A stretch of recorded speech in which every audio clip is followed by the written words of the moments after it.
evening, everybody. Thanks for joining us. We take a look at a forecast for another minor to moderate snow event here in southern Vermont. Finally getting back into the swing of things in terms of getting these forecasts out to you as we are dealing with some adverse weather. This is not going to be a huge weather maker. At elevation, we will see some accumulating snow tomorrow into tomorrow night, and all of us will probably see a coating for the most part, but nothing that's going to be too impactful travel-wise, except for tomorrow evening at areas basically above 1,500 feet. But it will be kind of a nuisance storm. Most of us will at least have to shovel a little bit on Monday morning, and the plows will be out at higher elevations in some locations here in southern Vermont. So what's going on here across southern Vermont? This is a tricky forecast setup. Nothing, and you're going to hear me say that probably a lot this winter. I probably say it a lot every winter, but you're going to hear me say it a lot this winter because of all of you can see just the stream of subtropical energy heading, this is the subtropical southern jet stream energy, very typical to get the specific moisture streaming across Mexico into the southeastern United States. This is classic El Nino setup for us here, and it's going to lead to a lot of these complicated forecasts because the setup is not entirely what we might think of as normal. I mean, it's normal for an El Nino winter, but what's happening with this is you can already sort of see it. You've got one system here starting to develop, low pressure system here, but you can kind of see a little bit of a break in the clouds as you head over at least the highest clouds as you come over the Appalachian Mountains, and then we have a secondary low pressure system trying to set off up off the East Coast.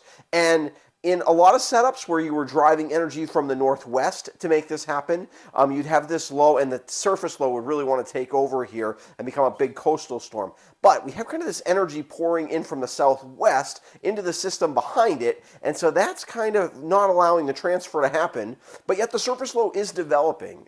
Because if you just had an in-cutter, a storm that went to our north and our west, we'd say, well, we may start as a little bit of snow or something like that, but we're going to change to rain almost no matter what time of year that happens.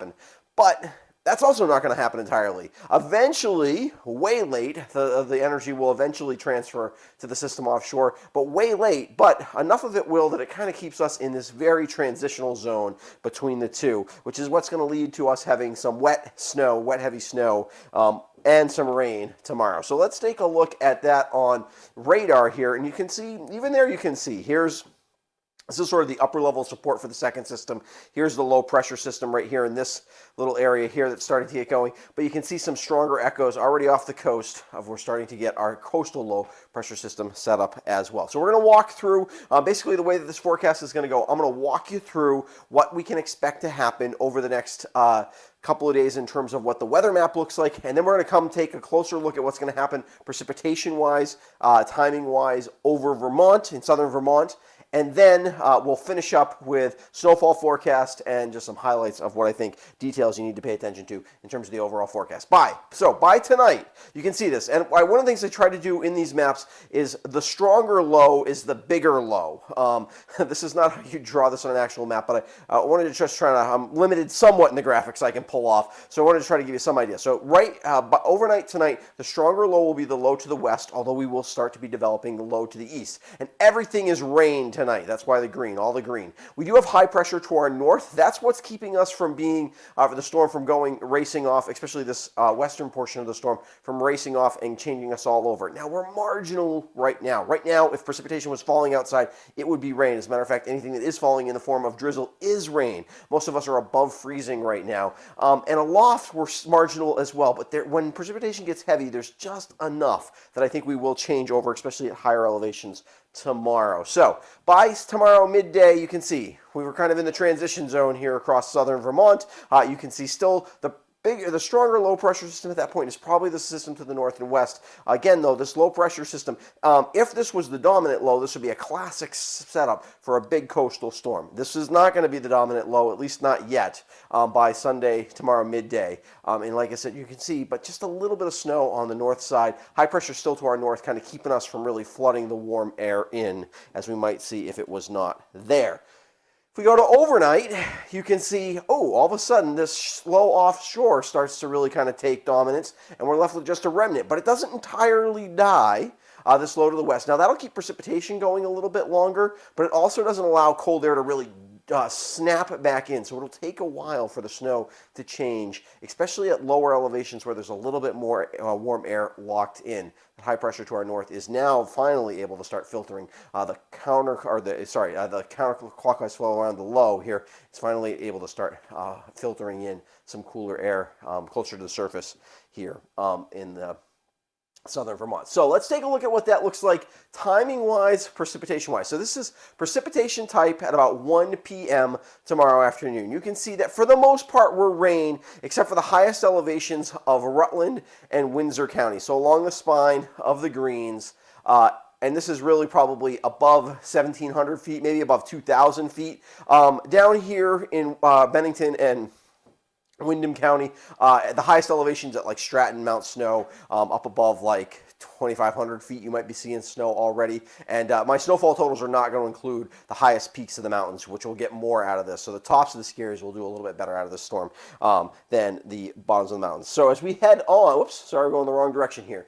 As we get towards 4 p.m., you can see we're starting to, and this is when the precipitation is starting to get a little bit heavier. 1 p.m., we're still kind of light to moderate. We're kind of moderate to, at sometimes, some heavier snow. And you can see in Windsor County, we've started to move the snow down closer to most elevations in Windsor County. Northeastern Windsor County is a little higher elevation-wise than a lot of Windham County. Windham County, though, still holding on to mostly rain, except for your higher elevations, probably about 1,500 feet or above here, and maybe about 1,200 feet or above up here in Rutland and Windsor County, still along kind of the Route 7 corridor, and then along the southern Champlain Valley, we're talking all rain still at 4 p.m. As we head a little bit later, though, by 7 p.m., and this precipitation is still going pretty good. By this point, most everything east of the greens has changed to snow, with the exception of right around Brattleboro, anything under 750, 500 feet of elevation here, right along the Connecticut River. But even as you head up to the Connecticut River, I think by 7 p.m., probably the snow line has made it close to Bellows Falls-ish. And again, that's a rough guesstimate, but Route 7 corridor, I think still Manchester, certainly Manchester to Bennington, I think you're still rain at this point, maybe even all the way up to Rutland. Rutland might be about to change over at about 7 p.m. tomorrow night. And then, as we head a little bit later, you can see by 10 p.m., almost everybody's changed over, except for the Route 7 corridor, basically from Manchester. Maybe it makes it, maybe Dorset. But Manchester, I think, is probably about the northern line. By then, snow is starting to kind of collapse, and we're heading towards a mostly snow-to-end situation. Maybe still a little rain holding on in the very southern part of the Connecticut River Valley. As we head towards 1 a.m., precipitation is starting to shut off by 1 a.m. Matter of fact, between about midnight and 3 a.m., I think we shut precipitation off pretty much completely, except for some leftover flurries. Everybody's snow at this point, maybe still some drizzle and some light rain showers, basically Bennington up to Manchester. Might have some snow mix in there as well, where you basically won't see really any snow, I don't think, in those locations. All right, let's take a look at those snowfall totals. As I said, this is not going to be a huge event. We're talking generally under an inch, anywhere south of southern Vermont, south of basically where I forecast for. Less than an inch for most of that Route 7 corridor. This line could probably be shifted a little bit east. Obviously, the Teutonics will get some snow above at the higher elevations there, but it's hard to get all the terrain details in Vermont. That's why sometimes it's better to forecast just by terrain. 1 to 3 inches in general for most of Windham County, except for some of the higher elevations. 1 to 3 for southeastern Windsor County before you get to 2 to 4 for most of the rest of Windsor County and certainly the higher elevations. 3 to 6 for some of the highest elevations in the northern part of Rutland and Windsor counties. Rutland itself is probably 1 to 3 inches, 1 to 2 probably right in the city. And basically as you head up into the Champlain Valley, you're talking 1 to 3 inches. Adirondacks 2 to 4, and maybe a pocket of 3 to 6 if you get a little higher elevation headed that direction. Northern New Hampshire 3 to 6, probably more if you head way up north, and certainly northeastern Maine looks to get maybe as much as some places could get 10 inches of snow. But that's a main issue. Basically, this is what we're looking for us here across southern Vermont. This will end by about 3 a.m., I think, by the latest for most of us, which means that roads will be clearing off pretty good. The only travel troubles would really be Sunday evening, late afternoon and evening, in some of those spots when you're heading over the hills, kind of. So if you're here skiing for the weekend and you're headed out and you want to avoid any tricky travel, just head out as you start to see the snow starting to come down. Probably if you head out by 1, 2 o'clock, you're in great shape. If you don't mind hitting a couple of spots, if you're traveling, you got to go across Route 11, you got to go across Route 9, you got to go 155, or if you got to go Route 100, Route 103 over some of those higher places in and Route 4 certainly up by Killington. All those places, you get those high elevations, all the spots where it's tricky in normal places times. That's where you could have some issues in the afternoon on Sunday. Everybody probably gets a little slushy on Sunday evening, so if you don't have to be out there, don't. But it's not going to be that bad either. And then by Monday morning, though, I think most everybody is cleared out, maybe with the exception of some of these areas that get 3 to 6 inches. I think everybody probably goes to school pretty much on time because there's going to be plenty of time to clear things out. Could be a delay or two in a few spots because some of the side roads could be a little slick still Monday morning, but I think it's going to be pretty minimal. Let's take a look at those, before we get to the patrons, those highlights, storm details, rain changing from snow to rain from north to south and from high elevation to lower elevation. Roads will be slick Sunday evening above 1,500 feet. Bulk of the precipitation ends by 1 a.m. to 3 a.m. Monday morning. Most of us see some accumulation overnight with the exception of Route 7 to Manchester from Bennington and the Brattleboro area, which I think just gets maybe a slushy half-inch or so. School should be a go on time for most students Monday morning. Maybe a couple of delays out there. I don't think anybody will miss school for cancellation unless the storm overperforms. There's a small chance of that. Some models do want to give us more. That's always the case, but it seems like we're pretty locked in. And I think given the current conditions, this is what's possible. It is possible we also underperform and we end up with mostly rain out of it, especially in the low areas under 1,000 feet. So we'll have to just kind of keep an eye on that in real time tomorrow. But I think in general, this is what you should expect. I want to give a quick shout out to my patrons. They really help support what I do here at the West River Weather Guy. If you have questions about or interested in becoming a patron, you can certainly check out the link in the description below. It'll tell you about what you can, what some of the benefits my patrons get.